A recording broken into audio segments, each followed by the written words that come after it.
agradecer mais uma vez a presença de todos,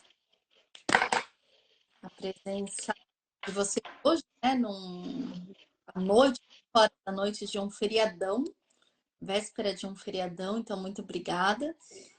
Obrigada, Letícia, Márcia, Fernanda, por estarem aqui. Vou contar rapidinho como que é a ideia dessa live. Nós vamos um vídeo curtinho para contar um pouquinho mais de como que nós quatro aqui nos encontramos, né? Mas de forma bem resumida, a gente se encontrou, né, nos estudos de segurança psicológica do time. Montamos, então, um grupo de estudos e depois a gente conta um pouquinho mais. E aí, juntos, pensamos em fazer essa live, começando agora em setembro, em função do Setembro Amarelo, né, trazendo de fato essa correlação, né, da segurança psicológica dos times com saúde mental, com a questão do olhar para o ser, para o indivíduo, em empresas, em times, também em organizações. O impacto que tem esse mês, né, muito grande, que a gente olha, né, não só para o suicídio, mas também para a saúde mental com outro olhar. Então, entendemos que é um momento importante da gente também ter este olhar pensando no ser, nas empresas, nas organizações, nas suas mais diversas formas e trabalhando em equipe. Então, vou convidar Letícia, Márcia e Fernando para fazer uma breve apresentação sobre vocês e aí, na sequência, me apresento. Quem gostaria de começar? Vamos lá? Bom, me chamo Márcia Soares, eu sou psicóloga, sou coach de grupos e equipes, facilitadora de grupos já há bastante tempo, desde 98. Sou vovó de um netinho de 3 anos maravilhoso que se chama Arthur, com o qual eu aprendo muito, inclusive sobre segurança psicológica. Afinal de contas, nós formamos times em vários momentos da nossa vida, né? E a família não deixa de ser um grande time que a gente participa. E eu sou apaixonada por aprender e por me conhecer e por estar com pessoas que eu possa também compartilhar e crescer. Por isso é uma alegria imensa eu ter encontrado a Tati, a Letícia e o Fernando, meu amor. É muito bom estar aqui com vocês e eu espero de coração que a gente consiga nessas lives trazer o que a gente tiver de melhor e construir esse conhecimento e esse entendimento todos nós juntos. É isso. Obrigada. Primeiras damas, Fernando? Sim, ladies first. Meu nome é Letícia, eu tenho 4 filhos maravilhosos. Eu comecei a minha carreira na área de RH, na área de treinamento e desenvolvimento, educação corporativa, lá em 2009. No ano de 2014, de 2014 para 2015, o universo da consultoria, e desde essa época eu atuo como consultora. Percorri um caminho como consultora subcontratada e depois eu entendi que eu estava pronta para abrir minha própria consultoria e desde então eu venho atendendo com desenvolvimento de cultura organizacional, desenvolvimento de líderes, de pessoas, todas voltadas para o desenvolvimento humano. E a Márcia, ela trouxe uma característica dela, que ela gosta muito de sempre aprender, eu também. E algo assim, que ouvindo ela, eu me perguntei também, definiria Letícia, né? Como que eu diria quem eu sou de uma outra forma? Eu diria sim que eu sou uma apaixonada pela vida, apaixonadíssima pela vida. Então, assim, tudo eu tento experienciar na minha vida. Eu quero testar tudo, não só conhecer, né? Eu começo a entender e eu falo, não, deixa eu experienciar isso aqui. E aí eu começo a entender as coisas e me apaixono, né, por aí. Obrigada. Fernanda, conta Boa pra gente. noite, boa noite. Eu sou Fernando Cachan, eu falo de Lindóia, São Paulo, interior do estado de São Paulo. A minha graduação é em Química e Engenharia Civil, mas eu trabalho com desenvolvimento humano já há mais de 20 anos como terapeuta familiar, mediador de conflitos, facilitador de grupos e equipes, também já há um bom tempo, coach de carreira organizacional e facilitador de manejo de cultura organizacional. Falar sobre liderança psicológica aqui com vocês hoje, podemos aprender um pouco mais. É uma delícia e é um prazer muito grande estar aqui com todos vocês. Muito obrigada. Bom, para quem não me conhece, eu sou Paty Schneider, desde 2000 com desenvolvimento humano e organizacional. Sou psicóloga com especialização em recursos humanos, consultoria interna e desenvolvimento de organizações. Trabalho, então, desde 2011, né, com a Coaching for Action, que é a empresa que eu, então, desenvolvi para trabalhar com foco em coaching executivo, e grupo. E também sou co-criadora do Jogo da Vida com Propósito. Então, sejam todos muito bem-vindos nessa live. E nós vamos, então, agora dar início à nossa live da seguinte forma. Nós vamos aplicar aqui uma técnica que a gente usa e sugere também quando a gente fala de trabalhos em equipe. Como a nossa intenção é trazer, além da teoria, né, trazer questões práticas, nós vamos dar início, então, dessa forma. Vamos aplicar uma técnica que chama a regra de ouro. Então, eu gostaria de ouvir de cada um de vocês o que é importante, né? O que não pode faltar nessa live para que vocês se sintam à vontade, sintam que estão num ambiente seguro para trazer o que tiver que trazer. Eu gostaria, inclusive, de convidar as pessoas que estão ao vivo aqui que possam contribuir também com o que vocês gostariam que acontecesse ou não acontecesse aqui dentro, nesses encontros que teremos, porque essas regras poderão ser até adaptadas nos próximos encontros, ou adicionadas, ou até diminuídas de alguma das suas regras. Mas eu gostaria de começar dizendo que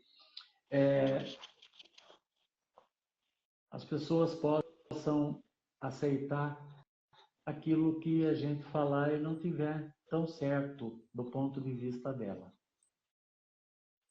Que a Obrigada. gente possa falar sem julgamento. Falar sem julgamento. Falar sem julgamento. Eu queria acrescentar isso, pegando o gancho, talvez com o espírito de curiosidade, né? Que a gente possa conversar, bater um papo, curiosos todos nós, né? Que é isso? O que mais? Nossa, será? Não tinha pensado nisso, né? E aí talvez a gente possa falar com tranquilidade, sem preocupação, sem medo de errar, num processo de aprendizagem mesmo. Mas pode errar, né? Pode? Tem medo? Espírito de curiosidade. Letícia. Eu desejo aqui, grupo, que a gente consiga usar da autenticidade, da nossa autenticidade, da nossa vulnerabilidade humana para dialogar além das bordas dos contextos que a gente está acostumado a vivenciar e que muitas vezes, por medo, por falta de segurança psicológica, a gente não consegue ir além no nível de linguagem e de consciência daquilo que precisa permear no grupo. É isso. Muito obrigada, Letícia. E eu acho que você leu meu pensamento. Porque a minha era exatamente termos quem somos. E cada um tem espaço de dizer o que verdadeiramente acredita que deve ser dito e saber que não vai ser julgado. Então, vamos começar. Quando a gente fala de segurança psicológica de time, tem muitos conceitos sendo ditos por aí, né? Mas nem sempre são conceitos os reais, né? Os que de fato a gente tem estudo sobre esse conceito. Então, gostaria de saber de vocês o que é segurança psicológica de times. Quem já teve, Lá, Lê. pode ir vendo aí. Os comentários estão abertos também, Tati? Ou não? Certo, Os comentários estão abertos também? aberto. E essa pergunta que você fez é para nós aqui também, ou para os participantes? Para vocês. Então, o que é a segurança psicológica de times? Isso. Eu vou frasear aquilo que a própria doutora M trouxe dentro do conceito dela, que segurança psicológica de times é a crença compartilhada de que aquele time é um ambiente seguro para se tomar riscos interpessoais. Então, é isso, conceitualmente. Agora, Márcia, Fernando, pega a bola aí, depois a Tati faz. Olha, eu gostaria de colocar uma frase que é do professor Timo também. Segurança psicológica é poder mostrar a sua vulnerabilidade e ela não ser reprimida, mas ser aclamada. Então, é mostrar a sua vulnerabilidade. Muito. Márcia, gostaria de acrescentar algo sobre esse tema? Tem um ponto também que é importante, que é você conseguir ser você mesma, né? Então, se apresentar, estar presente, trazendo os pontos de vista, as ideias, os pensamentos, o que vem que talvez possa colaborar com o time, né? E acho que um ponto importante é que quando a gente fala de segurança psicológica, a gente está falando de segurança psicológica de times, em grupos, né? Porque quando a gente está nos grupos nos quais a gente pertence, a gente sente de uma forma diferente cada grupo. Então, dentro de uma empresa, por exemplo, a gente observa que existem equipes e que cada equipe tem um funcionamento, um jeito de funcionar diferente. Então, às vezes, uma equipe, um time demonstra a existência dessa segurança e, às vezes, uma outra não, né? Porque a gente está falando dessa construção de times. Então, acho que é um ponto importante para se falar. Você me deu um gancho para trazer aqui para a gente discutir. Qual que é a diferença? Você falou de grupos e você falou também de equipes. E aí você disse assim, segurança psicológica é de times, equipes, não é do indivíduo. Né? Então, qual que é a diferença de grupos e de equipes? Gostaria de saber se vocês sabem e também quem está aí com a gente nos assistindo, por favor, fique à vontade de colocar também, tá bom? Da Joyce, Foi colocado aí, foi colocado no chat. E seja realmente ouvido, que a escuta ativa seja recíproca, isso mesmo. É um ambiente em que você pode ser você mesmo, que você sabe que você pode falhar, você pode correr riscos, né? Então você acaba tendo até um índice maior de criatividade, porque você está disposto a correr risco, ainda que você tenha uma ideia que não esteja acabada, você consegue colocar essa sua ideia também para o time, né? que haja escuta ativa, né? Desculpa, Presente. desculpa, Fernando, eu não te ouvi.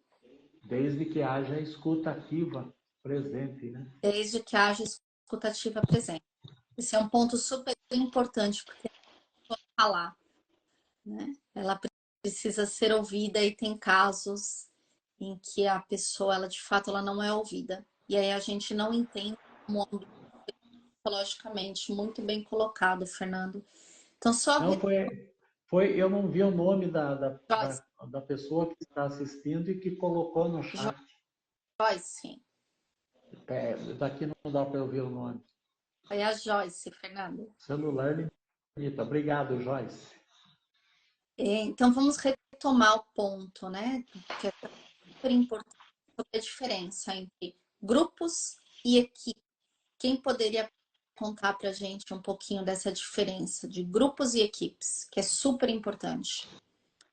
Grupos têm objetivos comuns com um trabalho interdependente. O time, né? O time tem objetivos.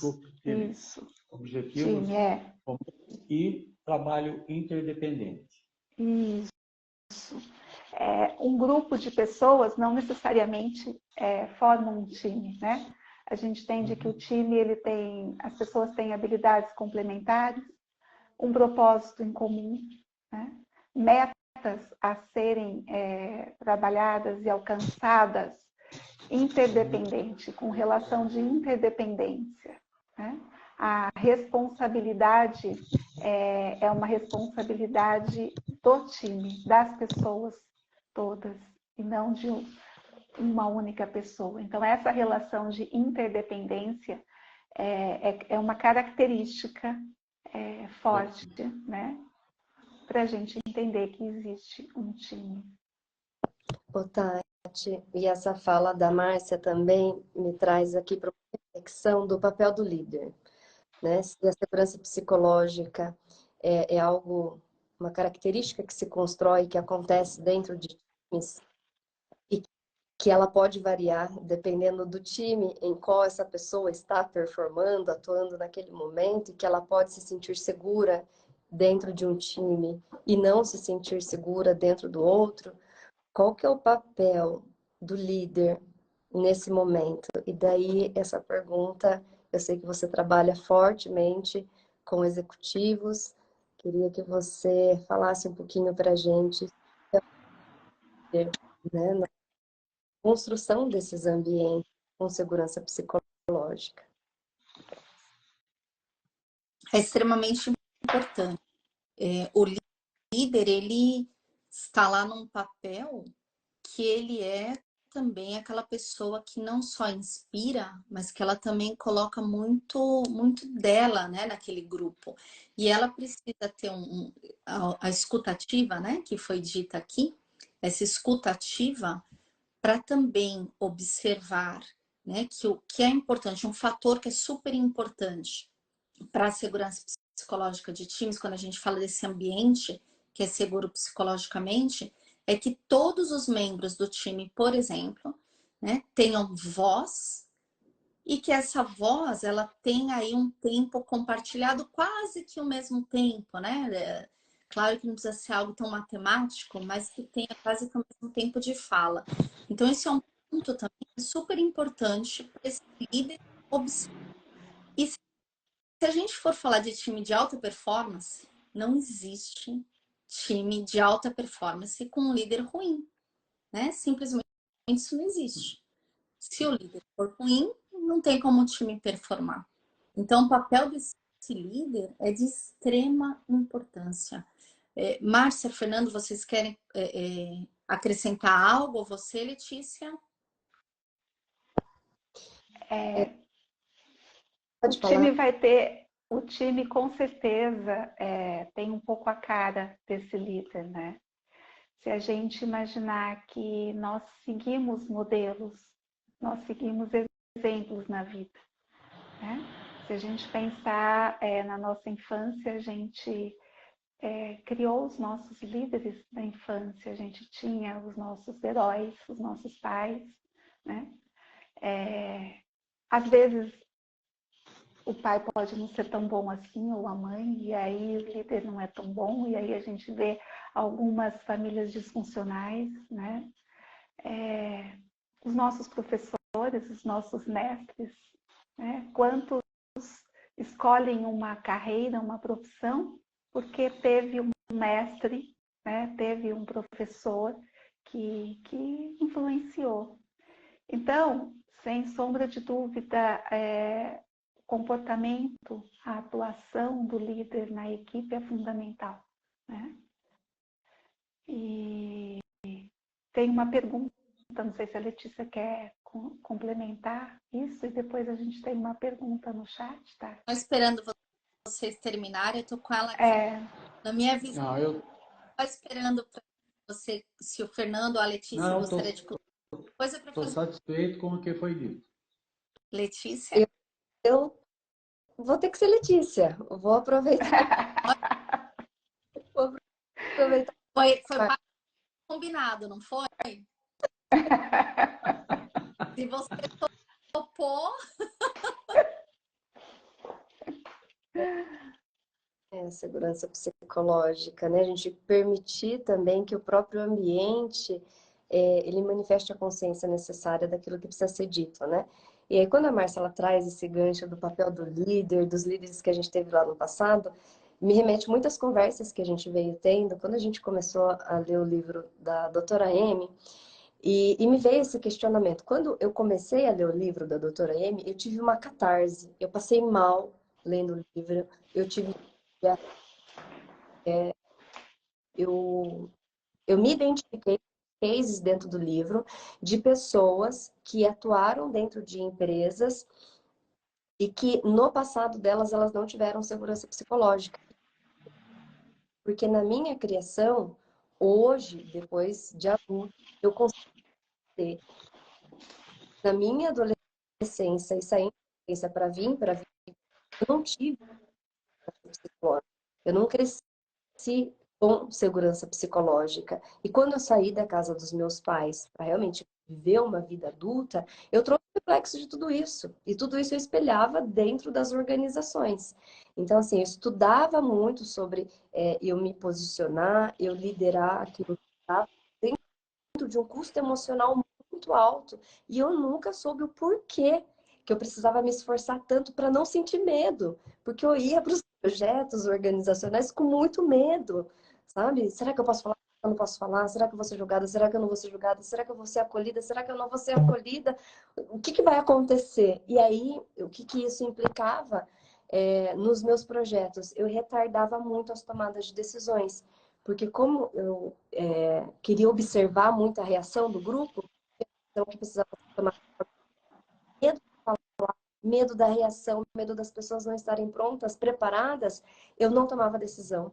Eu não falava e eu segurava por mais 1, 2, 3 semanas, às vezes até 1 mês, uma tomada de decisão dentro de um projeto, porque eu não sabia como essa informação ela ia impactar nas pessoas que estavam performando no projeto comigo.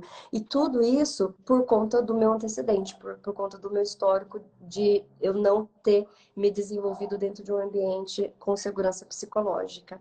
Era isso. é super Então, interessante acho que... que você trouxe. Com licença, A gente como diz o doutor Adalberto Barreto, todo sofrimento se transforma numa grande competência, né? Não é à toa que você é assim, né? Bonito?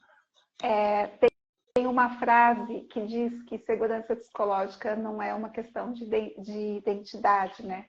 A gente não está falando de personalidade, né? Não se trata de ser extrovertido ou introvertido. No entanto, a gente percebe o quanto o líder precisa realmente estar muito presente, estabelecer uma conexão verdadeira com cada um dos membros do time, né? Para captar, para ajudar esse membro, esse colaborador, né? Ajudar essa pessoa a lidar com barreiras e criar esse ambiente, esse clima onde a gente possa perceber que, ok, em outro lugar, lá eu não consegui falar, mas está tudo bem, aqui eu posso. né? Aqui eu tenho essa permissão. Então, o convite, né? Como as pessoas, como líder, podem fazer esse convite para os membros, né? Com as perguntas, ele mesmo, o próprio líder, mostrando a sua vulnerabilidade, né? Então, realmente é um ponto importante para a gente não achar, vocês estão falando de saúde mental, vocês estão falando de... Não, a gente não está falando disso, a gente está só mostrando que de fato não dá para separar, nós somos um, né, na nossa vida, mas é responsabilidade, então, desse líder, desse time, fazer com que a gente possa vencer essas barreiras, né? Márcia, você Não trouxe sei se faz sentido para vocês. um ponto super importante aqui, né? Que tem pesquisas que trazem que uma equipe de alta performance ela tem dois pilares que são bastante importantes e que está também dentro das funções do líder. Um deles é a igualitária de fala. E o segundo é o que você exatamente está falando, que é chamado de sensibilidade social. É o líder ter a capacidade de olhar, de intuir, e a gente fala de intuir literalmente, de perceber o outro. E porque muitas vezes tem algo que deveria ser dito e não é. E o líder ele precisa ter o que é chamado, então, dessa sensibilidade social, né, que é super importante.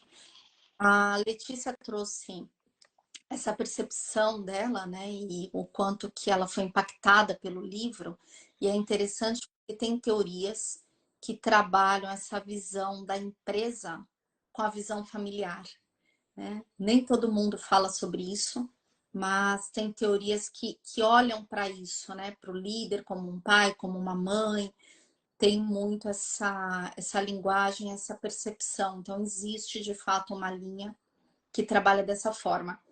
E a tomada de decisão demorada, né, vamos dizer assim, como a Letícia trouxe, e também esse olhar de que o outro está preparado, porque eu vou dizer, será que o outro... eu só quero chamar a atenção nesse ponto, porque, na verdade, quando a gente toma a decisão de falar ou não, nós estamos evitando correr riscos interpessoais. Então, nós evitamos ser julgado, nós evitamos, por exemplo, fazer uma pergunta para não ser considerado, nossa, que burro, meu Deus, como é que a pessoa faz essa pergunta? Né? Então, é muito sobre nós. Por isso é tão importante o autoconhecimento. Eu digo para todo mundo que eu conheço, esse autoconhecimento é libertador. É de fato libertador, né? Então, acho que é super importante. Eu vou ler aqui a pergunta, então, do José.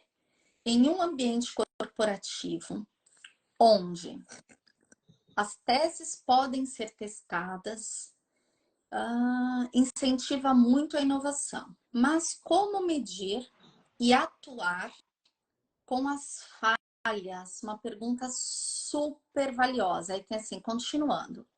As falhas irão e podem acontecer. E podem atrasar o resultado do business. Como o board da empresa, então como que o CEO, né, o presidente da empresa pode medir e entender quando tem que atuar?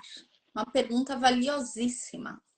E foi inclusive o início da pesquisa sobre segurança psicológica de times, né? A doutora Amy começou, na verdade, não sobre segurança psicológica de times, mas fazendo uma análise em função dos erros. Ela queria categorizar e analisar, né, como que eram, então, esses erros, no caso, sobre medicamentos, a dosagem e a aplicação de medicamentos em hospitais.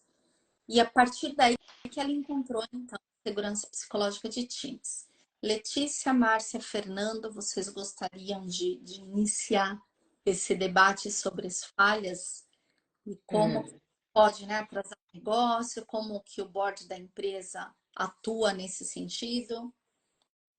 Bom, resultado eu acredito que seja o indicador muito interessante, porque segurança ou não segurança psicológica vai bater onde nós queremos, que é resultado ou não resultado. Começam a aparecer quedas de resultado, começam a aparecer as falhas, alguma coisa está acontecendo. O que é? Não sabemos ainda. Agora, alguma coisa está acontecendo. E o que fazemos? Uma análise de processo, inicialmente, para entender se essas falhas vêm de treinamento. Não, a equipe está treinada, a equipe é muito boa. E, de repente, a equipe começou a ter algumas questões. Tem situações acontecendo na parte de baixo do iceberg. E é onde fica implantada, inclusive, a segurança psicológica. Então, é hora, sim, de começar a pensar. O que mais? Porque equipamentos estão funcionando, inovação já não tem mais o que comprar e as falhas estão acontecendo. Aí é mexer aonde não foi mexido ainda, que são os colaboradores. Análise de falhas, como a doutora Amy começou a fazer num hospital, e ainda bem que tem alguém cuidando disso, porque quando somos nós que estamos no hospital, como é que a gente encara essa análise feita em cima de erro em medicação. Então, tem coisas e como fazer. Nós ainda vamos passar por isso daí, mas que a situação está acontecendo embaixo do iceberg, está. E isso vai ocasionar, sim, a redução no resultado e começa a aparecer também um aumento no turnover. Márcia. Posso, Márcia? Sim. Por favor. Eu observo essa fala, essa pergunta foi de quem? Deixa eu só resgatar o nome. José. A pergunta do José e a fala do Fernando, eu consigo ver ela com dois caminhos, e mais o case da Amy, né? Quando a gente olha a falha, eu pego a falha e mais esse contexto que vocês trouxeram, eu vejo dois lugares. Assim, o primeiro deles é quando ela está acontecendo e eu estou identificando esse erro porque ele é grande e ele está evidenciado. Então, por exemplo, grandes fatalidades, né? Explosões, mortes, grandes erros. Daí ele vem, não tem como eu esconder isso, né? O negócio aconteceu e a falha foi humana, foi um erro humano, foi um fator humano. Eu vejo por um caminho aqui. Então a empresa olhou para isso, está tentando remediar isso que explodiu. E agora um outro lugar foi aquilo que surpreendeu a doutora Amy nessa pesquisa inicial dela nos hospitais, que é quando ela se surpreende a equipe que mais tem performance, a melhor equipe, é a que mais relata os erros. E aí deu um nó na cabeça, e aí foi o momento onde contratou lá um pesquisador mais júnior, né, para participar com ela na pesquisa, para entender o porquê que a equipe a melhor equipe é a que mais tem erros. E aí identificaram que essa equipe é a que mais relatam erros, é porque é a equipe onde tem segurança psicológica, onde as pessoas se sentem seguras, né, para falar sobre erros, para estar de forma à vulnerabilidade, para apontar as falhas, para sugerir ideias, para apontar inovações, para serem mais colaborativas e para relatar mesmo quando ela errou, quando o colega errou. Vejo tudo isso dentro desses lugares. E ambos, quando eu vejo, de tomadores de decisões, convida esse board para uma. E aí, do ponto de vista do board, né? O como se eu estou construindo a segurança psicológica, eu entendo que relatar o erro e olhar para o erro é algo bom, né? Porque eu estou percebendo, eu estou olhando, as pessoas estão colaborando, caminhando para uma melhoria, né? Então desse sentido. Como que esse board olha o erro, então, de um ponto. Eu vou punir, não pode errar, eu vou fazer um caça às bruxas, né? Eu vou mandar embora, eu vou julgar, ou eu vou aprender com esse se torna um aprendizado organizacional, sabe?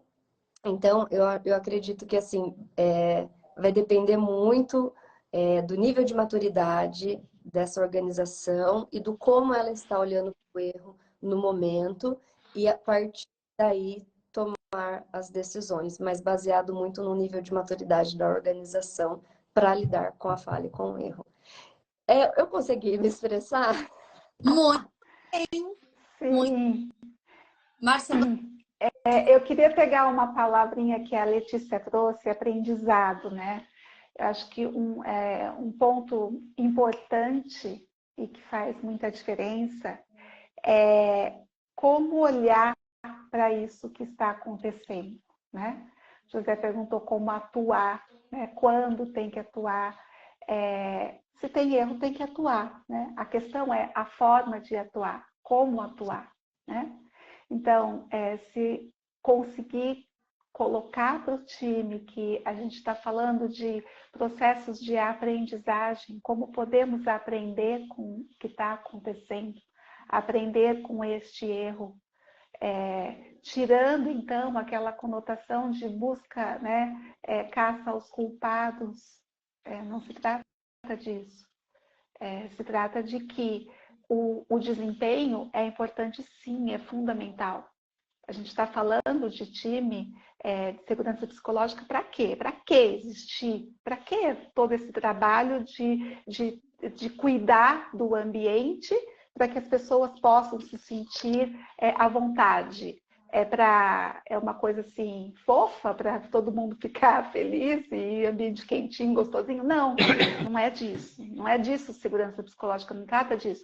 Mas para que tenha, sim, alta performance, para que tenha, sim, o alcance das metas, né? Para que as metas sejam atingidas, para que tenha, sim, faturamento, né? Que cresça o faturamento, que os projetos sejam desenvolvidos e alcançados.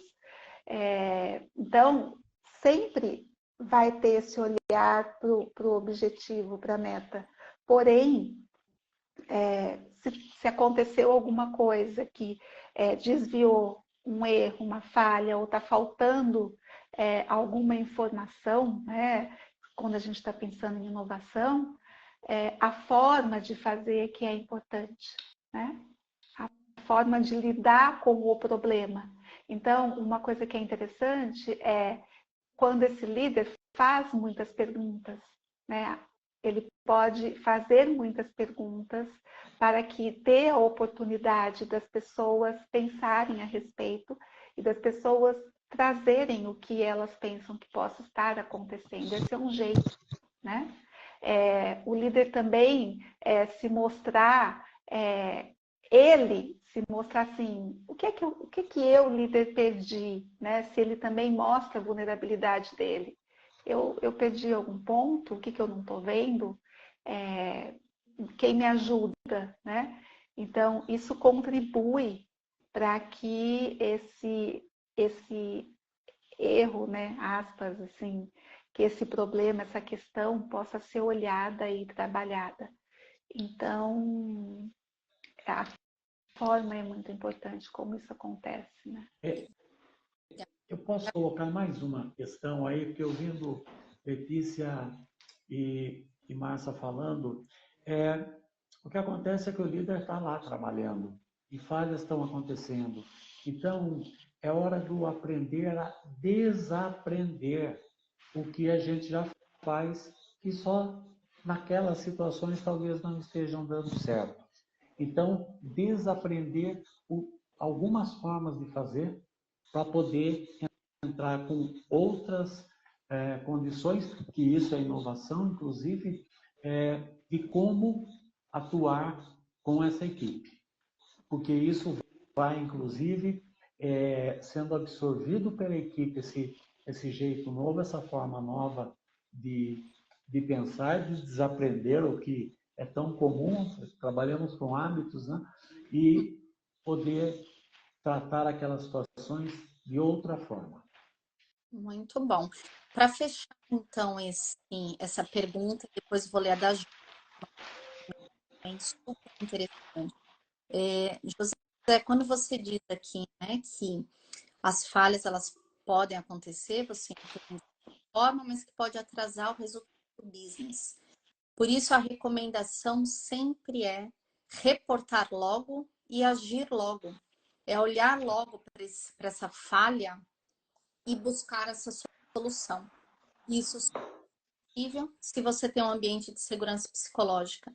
Se você entende que você não será, né, não correrá nenhum risco se você contar o que você errou, né, se você contar o que aconteceu. Isso deve ser feito logo.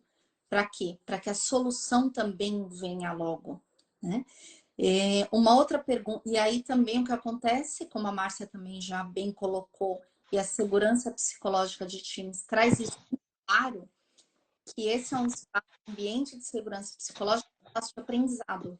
Então, enquanto você reporta falhas, você encontra solução e evita que essa mesma falha ocorra no futuro.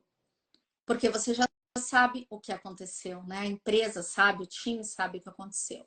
E aí, quando você pergunta, então, né, quando, né, o board deve atuar, o board deve atuar quando ele percebe que falhas evitáveis continuam acontecendo.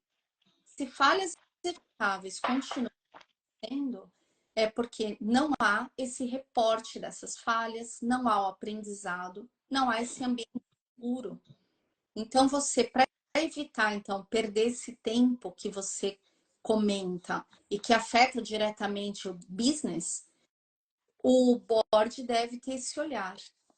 Se vocês continuam cometendo as mesmas falhas e se vocês percebem que são falhas evitáveis, o board precisa agir, né? De que forma?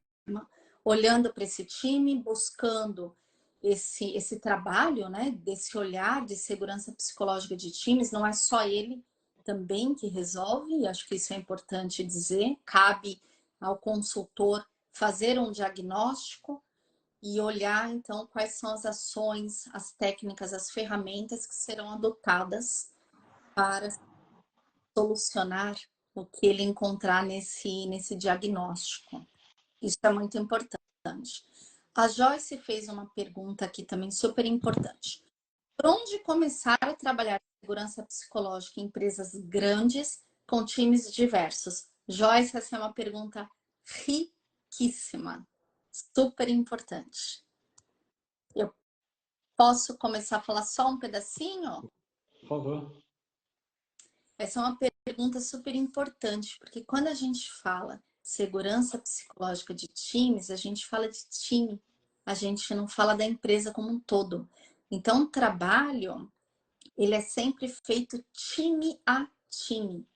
E como a Márcia já comentou aqui lá no comecinho, né, cada time é um time diferente, tem as suas questões distintas, né, ou próprias da sua própria equipe. Então, o trabalho, ele é feito de fato por equipe. Portanto, não tem problema se a empresa é uma empresa de grande porte ou pequeno porte, porque nós vamos trabalhar equipe a equipe. Um conceito importante é que equipe de alta performance não tem mais do que 12 integrantes. Esse é um conceito que é super importante e que nem todas as empresas ou nem todas as organizações atuam dessa forma. E esse é um conceito centenário. Esse é o ponto mais interessante, né? E há diversas pesquisas que trazem isso como uma informação precisa de que para funcionar um grupo funcionar bem, o número máximo são 12 integrantes. Um grupo não, desculpa, uma equipe. Idealmente, diz que o número mágico são 7. Mas até 12 ele funciona muito bem. Márcia, Fernando, Letícia. Eu estou satisfeita com essa linda resposta, linda e ampla resposta. Márcia e Fernando. Eu penso que começamos por times, agora com uma conscientização do board, porque nós necessitamos, sim, a empresa toda necessita de pessoas com o mesmo foco, olhando para o mesmo lado. E se o board está a favor desse trabalho de testar uma nova forma com pessoas que têm em toda a empresa, e é da onde talvez não tenham se esmiuçado o que mais eles têm para dar e só não estão conseguindo. Então, penso que essa conscientização da alta direção. Agora fiquei com sim, as equipes. Ok. pegar o gancho do Fernando e trazer essa reflexão para a questão do aspecto da cultura. Organização. Estava aqui esperando. Falei, Deu cosquinha, ó, deu até costeirinha.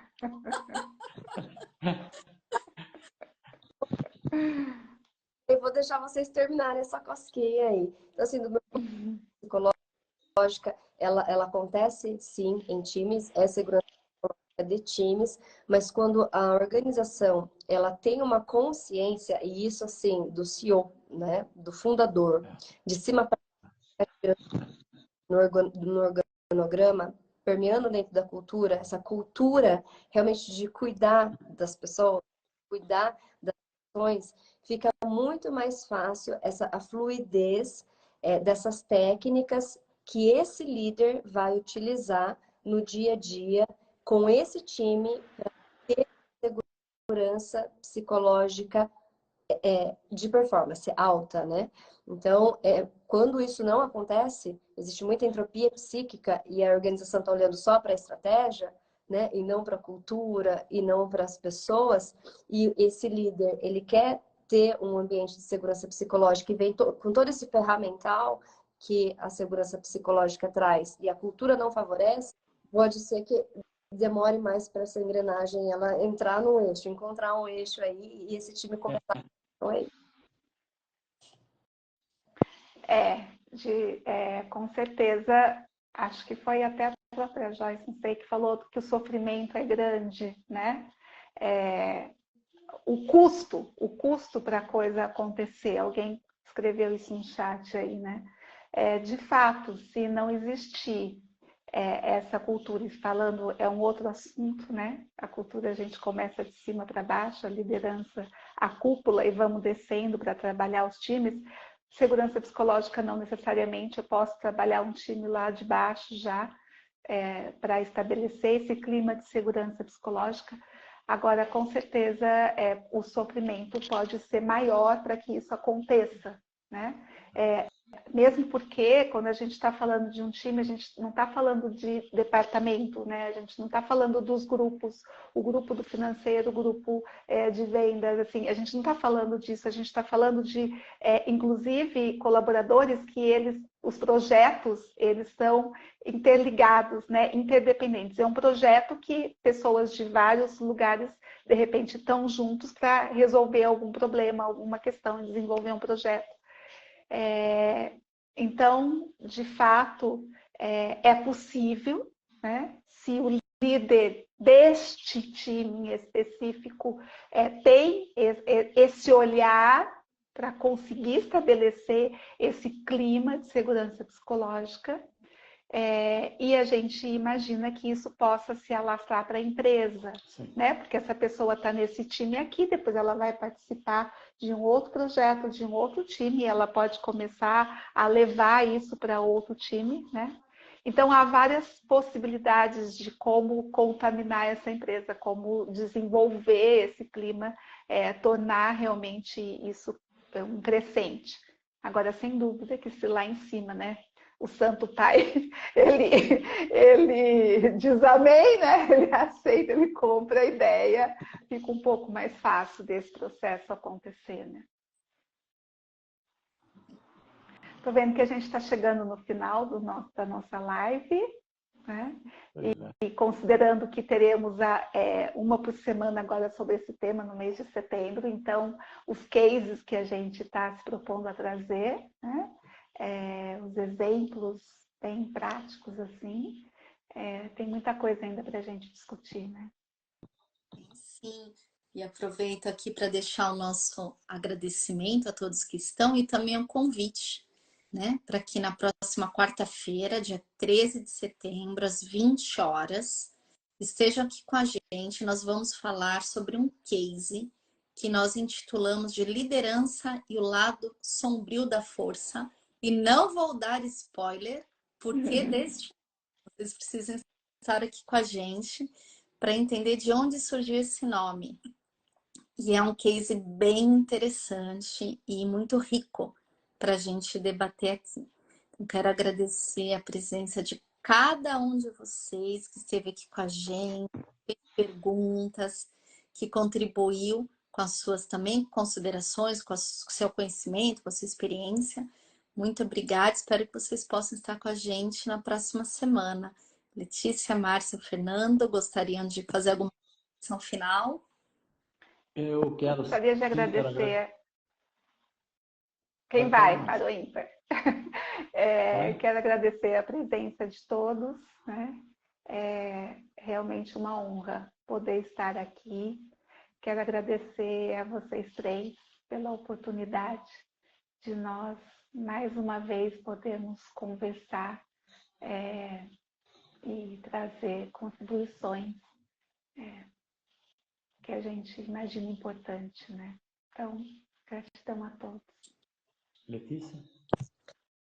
Quero agradecer a esse grupo maravilhoso, a todos que estiveram presentes, compartilhem com pessoas que vocês estão considerando também sobre esse tema. Convide as pessoas e organizações para virem participar com a gente na semana que vem.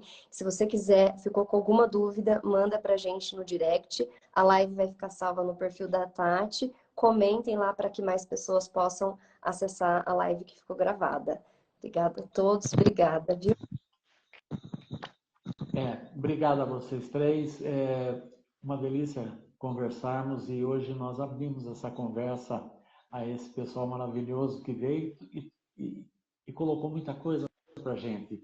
Essa questão do Setembro Amarelo é para que a gente cuide também não só das vidas humanas, mas as vidas humanas dentro de uma organização e da própria organização, porque algumas coisas podem levar ao suicídio, ao desaparecimento da organização. Então, vamos também levar vida cada vez em mais abundância a essas organizações que têm as equipes e que têm as pessoas lá dentro.